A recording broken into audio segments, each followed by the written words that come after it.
बाबू विट्ठल दास अधूरा काम न करते थे।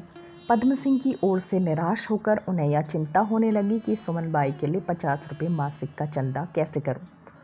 उनकी स्थापित की हुई संस्थाएं चंदों ही से चल रही थी, लेकिन चंदों के वसूल होने में सदैव कठिनाइयों का सामना करना पड़ता था। वृद्धाश्रम की इमारत बनाने में हाथ लगाया, लेकिन 2 साल से उसकी दीवारें गिरती जाती थी। उन पर छप्पर डालने के लिए रुपये हाथ न आते थे। फ्री लाइब्रेरी की पुस्तकें दीमकों का आहार बनती जाती थी। अलमारियां बनाने के लिए द्रव्य का अभाव था, लेकिन इन बाधाओं के होते हुए भी चंदे के सिवा धन संग्रह का उन्हें और कोई उपाय न सूझा। सेठ बलभद्र दास शहर के प्रधान नेता, ऑनरेरी मजिस्ट्रेट और म्यूनिसिपल बोर्ड के चेयरमैन थे। पहले उनके सेवा में उपस्थित हुए। सेठ जी अपने बंगले में आराम कुर्सी पर लेटे हुए हुक्का पी रहे थे। बहुत ही दुबले पतले गोरे चिट्टे आदमी थे, बड़े रसिक, बड़े शौकीन। वो प्रत्येक काम में बहुत सोच समझकर हाथ डालते थे। विट्ठल दास का प्रस्ताव सुनकर बोले, प्रस्ताव तो बहुत उत्तम है, लेकिन यह बताइए सुमन को आप रखना कहाँ चाहते हैं। विट्ठल दास, विधवाश्रम में। बलभद्र, आश्रम सारे नगर में बदनाम हो जाएगा और संभव है कि अन्य विधवाएं वहां से भाग जाएं। विट्ठल दास, तो अलग मकान लेकर रख दूंगा। बलभद्र, मोहल्ले के नवयुवकों में छुरी चल जाएगी। विट्ठल दास, तो फिर आप ही कोई उपाय बताइए। बलभद्र, मेरी संपत्ति तो ये है कि आप इस झगड़े में ना पड़ें। जिस स्त्री के लोक निंदा की लाज नहीं, उसे कोई शक्ति नहीं सुधार सकती। यह नियम है कि जब हमारा कोई अंग विकृत हो जाता है तो उसे काट डालने में ही भलाई है, जिससे उसका विष समस्त शरीर को नष्ट न कर डाले। समाज में भी उसी नियम का पालन करना चाहिए।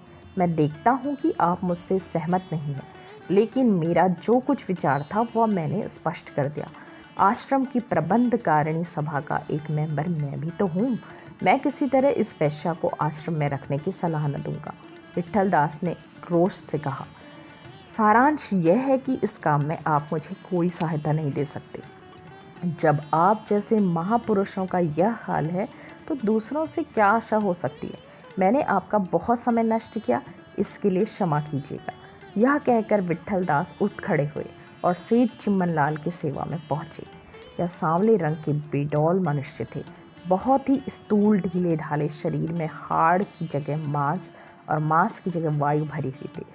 उनके विचार भी शरीर ही के समान बेडौल थे। वह ऋषि धर्म सभा के सभापति, रामलीला कमेटी के चेयरमैन और रामलीला परिषद के प्रबंधकर्ता थे।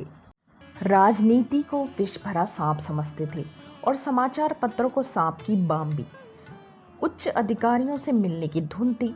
अंग्रेजों के समाज में उनका विशेष मान था। वहाँ उनके सद्गुणों की बड़ी प्रशंसा होती थी। वह उदार न थे न कृपण। इस विषय में चंदे की नामावली उनका मान निश्चय किया करती थी। उनमें एक बड़ा गुण था जो उनकी दुर्बलताओं को छिपाए रहता था, वह उनकी विनोदशीलता थी। विट्ठल दास का प्रस्ताव सुनकर बोले, महाशय, आप भी बिल्कुल शुष्क मनुष्य हैं। आप में ज़रा भी रस नहीं। मुद्दत के बाद दाल मंडी में एक चीज़ नजर आई, आप उसे भी गायब करने में तुले हुए हैं। कम से कम अब की रामलीला तो हो जाने दीजिए। राजगद्दी के दिन उसका जलसा होगा, धूम मच जाएगी। आखिर तुर्किनें आकर मंदिर को भ्रष्ट करती हैं, ब्राह्मणी रहे तो क्या बुरा है। खैर, यह तो दिल लगी की बात हुई, क्षमा कीजिएगा। आपको धन्यवाद है कि ऐसे शुभ कार्य आपके हाथों पूरे होते हैं। कहाँ है चंदे की फेहरिस्त? विट्ठल दास ने सिर खुजाते हुए कहा, अभी तो मैं केवल सेठ बलभद्र दास जी के पास गया था, लेकिन आप जानते हैं कि वह एक बैठकबाज है, इधर उधर की बातें करके टाल दिया। अगर बलभद्र दास ने 1 लिखा होता तो यहाँ 2 में संदेह न था। 2 लिखते तो 4 निश्चित था। जब गुण कहीं शून्य हो तो गुणफल शून्य के सिवा और क्या हो सकता था।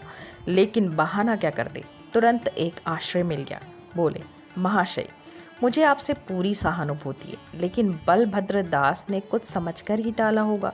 जब मैं भी दूर तक सोचता हूँ तो इस प्रस्ताव में कुछ राजनीति का रंग दिखाई देता है। इसमें ज़रा भी संदेह नहीं। आप चाहें इसे उस दृष्टि से न देखते हो, लेकिन मुझे तो इसमें गुप्त राजनीति भरी हुई साफ नजर आती है। मुसलमानों को यह बात अवश्य बुरी मालूम होगी। वह जाकर अधिकारियों से इसकी शिकायत करेंगे। अधिकारियों को आप जानते ही हैं, आंखें नहीं केवल कान होते हैं। उन्हें तुरंत किसी षड्यंत्र का संदेह हो जाएगा।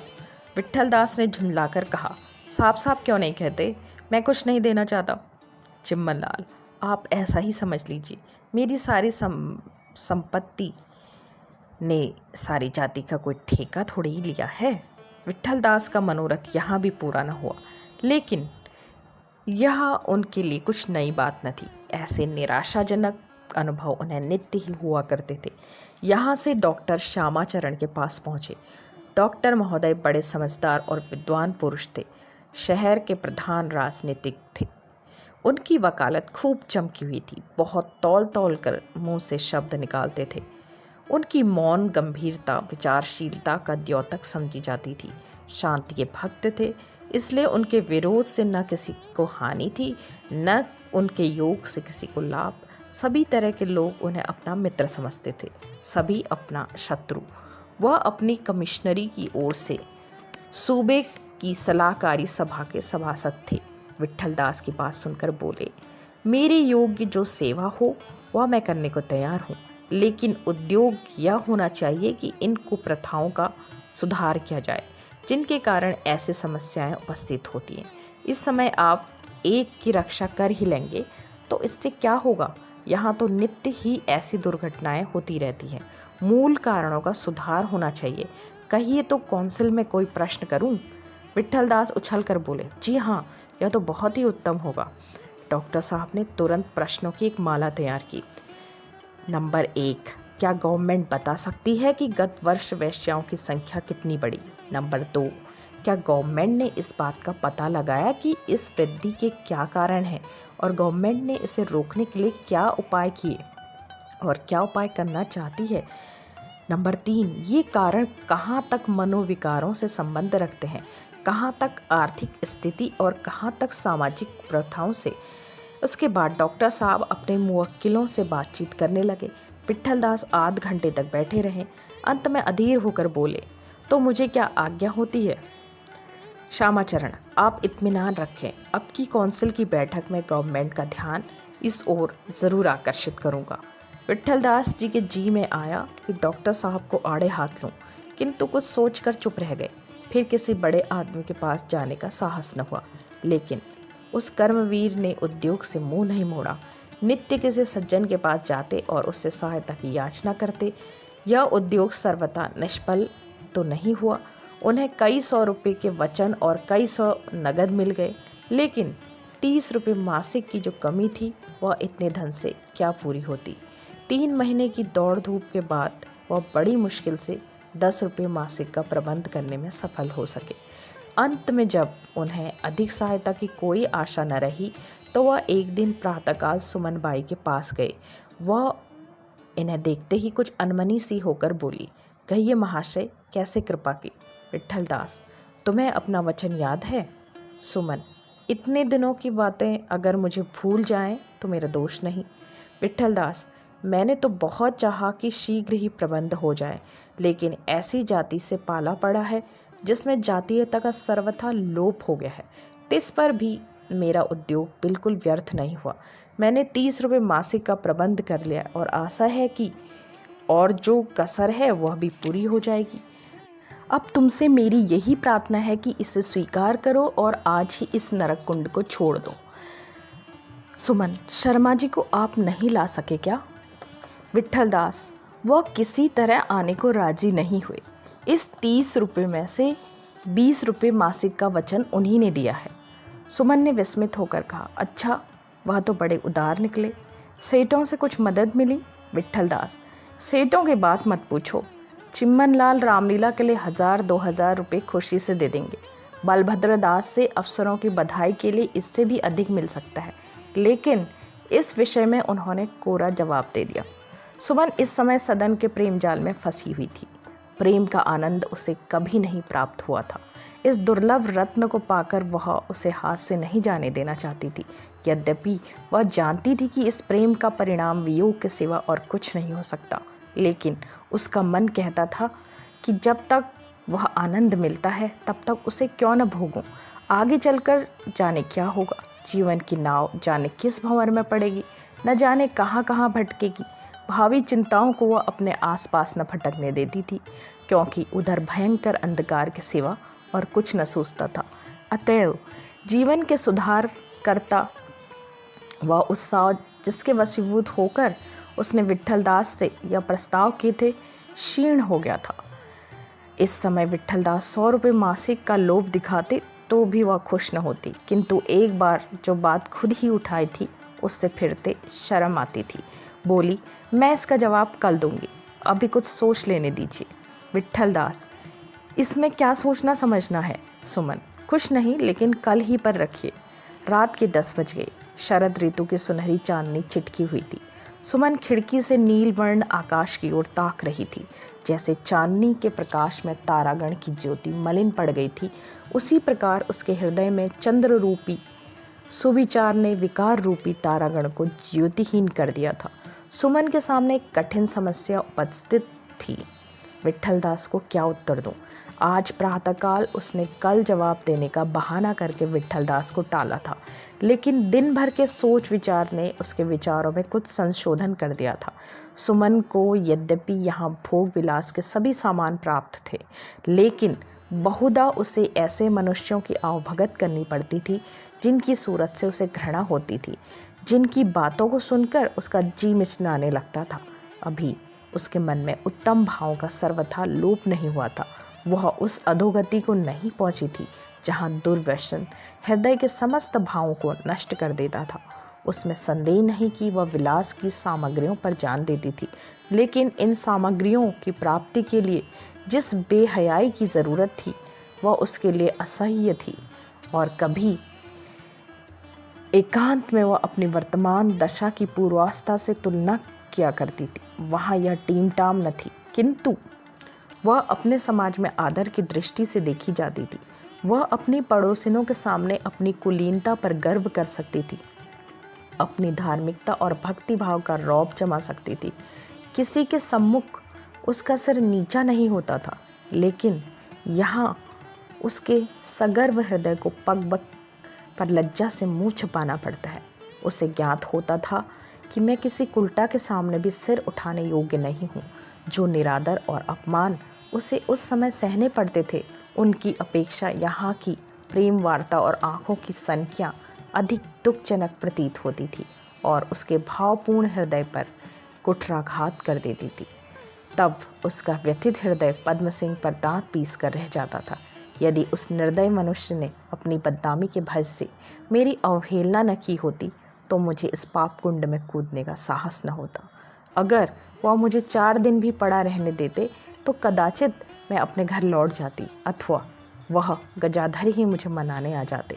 फिर उसी प्रकार लड़ झगड़ कर जीवन के दिन काटने लगते। इसलिए उसने विट्ठलदास से पद्म सिंह को अपने साथ लाने की शर्त की थी। लेकिन आज जब विट्ठलदास से उसे ज्ञात हुआ कि शर्मा जी मुझे उबारने के लिए इतने उत्सुक हैं और उदारता के साथ मेरी सहायता करने को तैयार हैं, तो उनके प्रति घृणा के स्थान पर उसके मन में श्रद्धा उत्पन्न होगी। वह बड़े सज्जन पुरुष हैं।